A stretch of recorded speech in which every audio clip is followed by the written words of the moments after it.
What a place to be, in the middle of the woods. And we're here to talk about some metaphysical things today, and the way humanity seems to mimic reality on various levels in its own creations.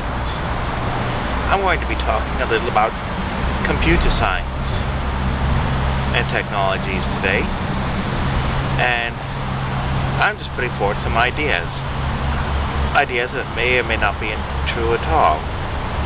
However, maybe they're not provable to be true and not provable to be false either.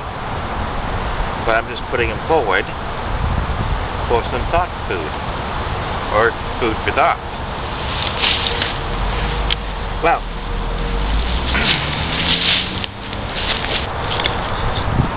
so, getting back to the metaphysical aspect, say in the world of computer science, let's take a look at a few parallels that we have.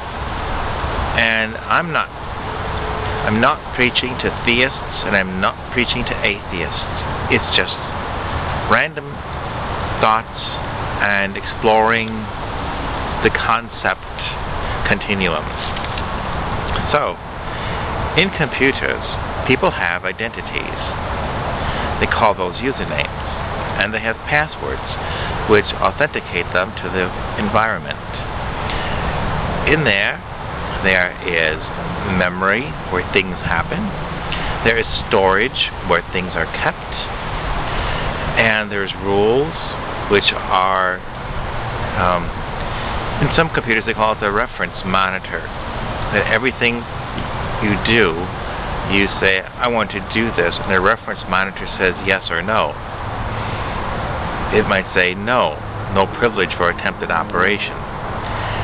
Or it would say yes, go on and do it.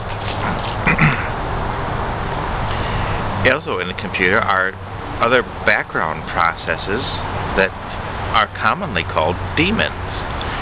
They're named after things in Greek which were considered to be attending spirits, things that kind of maintain the continuum.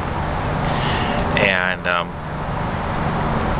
so things happen. Data gets processed. Programs do things. Things are calculated. And then you wonder, is there a God in the computer world? And the question might just be considered stupid, but in a sense, there kind of is. And you look at each individual operating system, and you can see each one has this concept involved in it. In Windows, the God's name is administrator. In Unix, it's root. In VMS, it's system. In Novell, it's supervisor.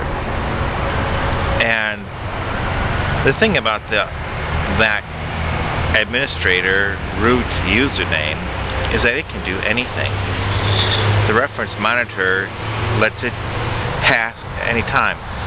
And in fact, if you were to stop or restrict the root account, you would essentially cause the system to halt or fail or crash or whatever, because it's necessary to the whole fabric of that operating system's being. And so it's kind of an interesting concept that OS seems to need this administrator account. And then there's another kind of account, which is the one that's used by the demons or applications. Application privileged accounts. These are the DBAs. These are the application definitions of application users, which is another layer underneath the real users. And an application can kind of create a sub-operating system underneath a regular operating system.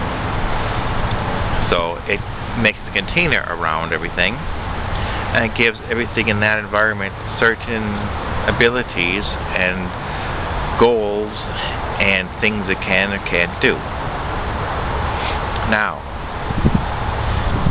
one might then think, is it possible to have an operating system without such a root account or God-like account? And the answer is yes, because I know I've written one. But there's only one user. It just is basically everything is equal. All the data is bytes, and data moves from point A to point B, and it's kind of a dumb system. And the rules are all defined in codes. So that's kind of, well, that was a long time ago, you know, when you could get away with that. Nowadays, the whole system has been made so that you have to have an administrator, an overseer, somebody who can violate the rules to get things done. Like even in your cell phone, such an account exists. When you install a new upgrade or operating system, that requires that special administrator account that is able to jump out of the restrictions of security and put things where they need to be, and things can pick up again where they left off. When a computer starts up, it's called booting, and basically it says, well, let's put some program and data into the memory, and that's bootstrapping it. You fill the memory with this information, and the first thing that runs is this root account or supervisor account that says, I'm going to begin with this command here, and I'm going to follow the instructions. And if everything is fine, after it follows a series of instructions, which is probably millions or billions or trillions of them, you have a functioning operating system. And applications run around, and users are inside the applications, and work gets done. So I'm just thinking it's interesting that in the realm of computers now, the idea of users, common people, and demons who are attending to various services inside the continuum, and the root or God account over everything has to exist. It's necessary for it to work. Now, makes you wonder about our reality. Are we at any sort of a parallel, or did we develop this parallel as a reflection of our psyche in order to have an order? So, I'm just putting that forward to see if you have any ideas about, can you have an account or a system if it doesn't have an overseer, or can it all just be like it is in the end, just bits and bytes, ones and zeros, all over a space, and some are active and running about, and some are stored away, and some define rules, and some follow rules. It's just interesting. Please comment below your thoughts on the matter. Do you think that we're just in sort of a memory thing as well? We would never know if the system went down and turned off for a trillion years, because as soon as they turn it back on, it would be picking up right where it left off. That's if it all is in a good, non-volatile memory.